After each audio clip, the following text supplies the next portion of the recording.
Hello friends, GMC Chhatrapati Sambhajinagar याकरिता जर आपण फॉर्म भरला असेल तर परीक्षा तारीख या ठिकाणी जाहीर झाली आहेत। परीक्षा तारीख आपण आजच्या व्हिडिओमध्ये डिस्कस करणार आहोत, परंतु त्यापूर्वी जे महत्त्वपूर्ण प्रश्न आहेत जसं की परीक्षा पॅटर्न काय आहे, अभ्यास काय आणि कसा केला पाहिजे, हॉल तिकीट कधी येणार, निगेटिव्ह मार्किंग आहे का आणि परीक्षा कोण घेणार, हे सर्व प्रश्न आजच्या व्हिडिओमध्ये आपण कव्हर करण्याचा प्रयत्न करणार आहोत। त्यामुळे व्हिडिओ काळजीपूर्वक बघायचा आहे। आपल्याकडे मोजून 1 महिना आहे, तर अभ्यासाचं नियोजन कसं करायचं हे देखील आपण व्हिडिओच्या शेवटी बघणार आहोत। सर्वात पहिल्यांदा या ठिकाणी घ्या तुमचा परीक्षेचा पॅटर्न कसा आहे, तर परीक्षेमध्ये तुम्हाला मराठी, इंग्रजी, सामान्यज्ञान, बौद्धिक चाचणी, अंकगणित यासाठी विद्यार्थी मित्रांनो एकूण प्रत्येकी 25 प्रश्न या ठिकाणी आहेत 50 गुणांसाठी। बघू शकता 25 प्रश्न आहेत 50 गुणांसाठी। त्यानंतर एक्झामला वेळ किती आहे, तर लक्षात घ्या 120 मिनिटांमध्ये तुम्हाला 100 प्रश्न सॉल्व्ह करायचे आहेत। परीक्षा कशी आहे, तर परीक्षा ऑनलाईन टेस्ट आहे, त्यामुळे ऑनलाईन सराव देखील आपल्याला करणं गरजेचं आहे। परीक्षेच्या प्रश्नपत्रिका वस्तुनिष्ठ बहुपर्यायी म्हणजे 1 प्रश्न 4 ऑप्शन त्या ठिकाणी प्रोव्हाइड केले जातील।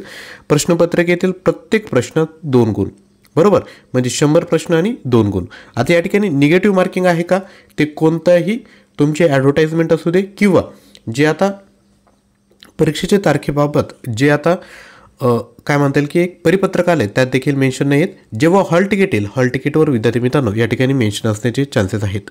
तर हॉल तिकीट कधी येणार, हॉल तिकीट तुमचं 17 ते 18 ऑगस्टला विद्यार्थी मित्रांनो हॉल तिकीट येणार आहे। तुमच्या परीक्षेचा दर्जा काय असेल, तर परीक्षेचा दर्जा हा SSC म्हणजे शालांत परीक्षेचा असेल। 10वी बेस तुम्हाला विद्यार्थी मित्रांनो या ठिकाणी काय म्हणता येईल की दर्जा त्या ठिकाणी ठेवण्यात आलेला आहे। त्यानंतर परीक्षा एकापेक्षा जास्त सत्रात होईल, कारण की फॉर्म जास्त आलेत, बरोबर, वेगवेगळ्या सत्रात ही परीक्षा होणार आहे। आणि या ठिकाणी काय होईल की नॉर्मलायझेशन पद्धतीचा उपयोग या ठिकाणी करण्यात येईल। नॉर्मलायझेशन म्हणजे काय, एका सत्रात जर पेपर सोपा आला तर त्यांना जास्त मार्क पडतील, एखाद्या सत्रात पेपर कठीण आला तर त्यांना कमी मार्क पडतील, परंतु ह्या दोघांवर अन्याय नाही झाला पाहिजे। सेकंड शिफ्टला पेपर अवघड आला तर त्यांच्यावर अन्याय नाही झाला पाहिजे, तर नॉर्मलायझेशन करून त्यांचे मार्क्स त्या ठिकाणी वाढवले जातात, याला नॉर्मलायझेशन असे आपण म्हणत असतो। तर पेपर तुमचा कधीपासून चालू होतोय, तर पेपर चालू होतोय तुमचा 25 ऑगस्टपासून। 25 ऑगस्ट, त्यानंतर 26 ऑगस्ट आणि 28 ऑगस्ट यानंतर 3 शिफ्टमध्ये पेपर आहे। म्हणजे शिफ्ट काय, सुरुवातीला 9 ते 11, त्यानंतर 1 ते 3, त्यानंतर संध्याकाळी, अशा पद्धतीने 3 शिफ्टमध्ये पेपर होईल। या ठिकाणी आपण कोणत्या पदाकरिता फॉर्म भरला हे एकदा बघून घ्या आणि तुमचा पेपर या तारखेला आता होणार आहे। तर आता सर्वात महत्त्वाचा प्रश्न, अभ्यास काय केला पाहिजे आणि कोणतं मटेरियल या ठिकाणी यूज केलं पाहिजे। तर लक्षात घ्या GMC छत्रपती संभाजीनगर याकरता लक्षात घ्या सगळ्यात पहिल्यांदा काय, सामान्यज्ञान।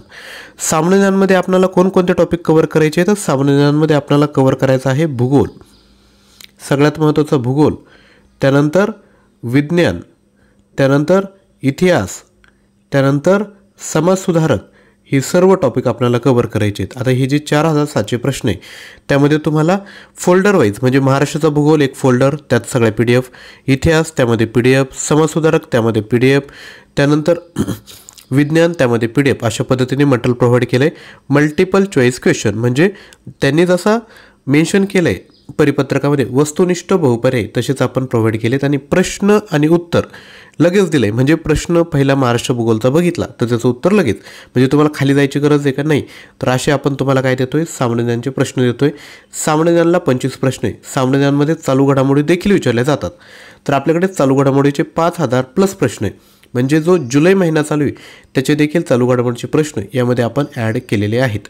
हे दोन्ही प्रश्न आता या ठिकाणी तुम्हाला करायचं आहे। आता अभ्यासाचं वेळापत्रक कसं करायचं, 4 सेक्शनमध्ये डिवाइड करून घ्यायचं। दिवसाला मला 10 तास, 8 तास पकडून चालू, दिवसाला मला 8 तास भेटणार आहे, त्यातील 2 तास मी हे GK साठी देणार आहे। तर GK मध्ये काय करायचं, आपलं जे सामान्यज्ञान आहे ते लगेच वाचायला चालू करून द्यायचं, बरोबर। 4700 प्रश्न 3 ते 4 वेळेस डोळ्याखालून गेलं पाहिजे, डायरेक्ट पाठच करून टाकायचं, बरोबर, अशा पद्धतीने अभ्यास करा। त्यानंतर चालू घडामोडी, चालू घडामोडीला काय करायचं, दिवसातील आता हे जे 2 तास आहे त्यामधील शेवटचा अर्धा तास चालू घडामोडीसाठी द्या।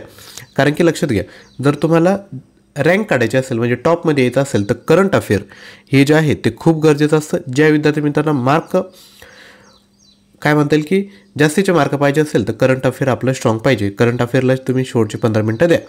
त्यानंतर आता हे जे सर्व प्रश्नपत्रिका आहेत त्याविषयी मी नंतर सांगेल।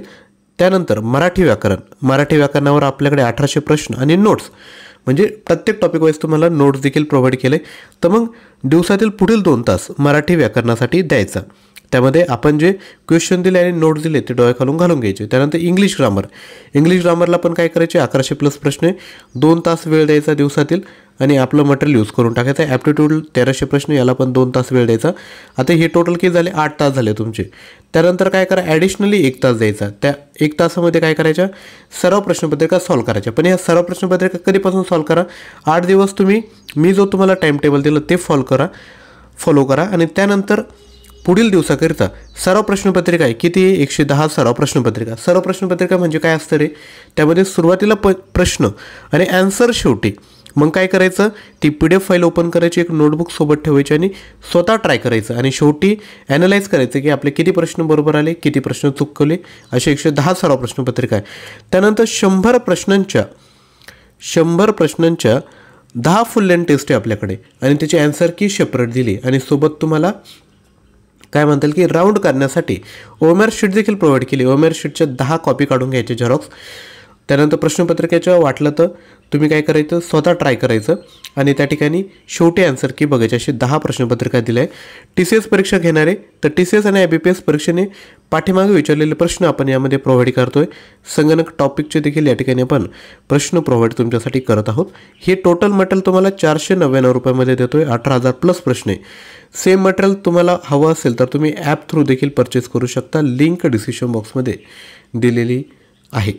तर विद्यार्थी मित्रांनो, ॲप्लिकेशन थ्रू फायदा काय होईल, सेम PDF फाईल तुम्हाला त्या ठिकाणी भेटतील, परंतु तुम्ही ॲप्लिकेशनमध्ये प्रत्येक टॉपिक वाईज ऑनलाईन टेस्ट दिली ती देखील आपण सॉल्व करू शकता. ऑनलाईन टेस्टमध्ये काय असतो, टायमर असतो. त्या टायमात सॉल्व केलं तर ठीक, नाही तर ॲटोमॅटिकली सबमिट होते. मल्टिपल अटेम्प्ट म्हणजे कितीही वेळेस तुम्ही टेस्ट देऊ शकता आणि टेस्ट सबमिट केल्यानंतर तुमचा रँक देखील त्या ठिकाणी तुम्हाला भेटतो. तर विद्यार्थी मित्रांनो, आजच हा कोर्स जो आहे तो तुम्हाला परचेस करायचा. याकरता काय करायचं, तुम्ही 93 56 25 60 37 या क्रमांकावर व्हॉट्सअप करायचा. तुम्हाला ॲप थ्रू परचेस करण्याची लिंक किंवा हा जर कोर्स डायरेक्ट परचेस करायचा असेल तर ते देखील तुम्ही करू शकता. इतर कुठेही जाऊ नका. 199मध्ये एवढे प्रश्न तेवढे प्रश्न त्याच्या भानगडीत पडू नका. कुठूनही प्रश्न उचललेले असतात आणि ते तुम्हाला दिलेले असतात. परीक्षाभिमुख मटेरियल नसतं. त्यामुळे आपलं मटेरियल घ्या, आपले चॅनलचे सबस्क्रायबर पण बघा आणि आपला रिझल्ट पण बघा. नक्की तुम्हाला परीक्षेत फायदा होईल. तर व्हिडिओला लाईक करा, चॅनलला सबस्क्राईब करा, कारण की यावर आपण अभ्यासाचे व्हिडिओ डेली बेसिसवर आणणार आहोत. तसेच विद्यार्थी मित्रांनो, जो आपला व्हॉट्सअपचा ग्रुप आहे त्याला देखील आपण जॉईन करू शकता. त्यावर आपण एक्झामचे अपडेट प्रोव्हाइड करत असतो. थँक्यू.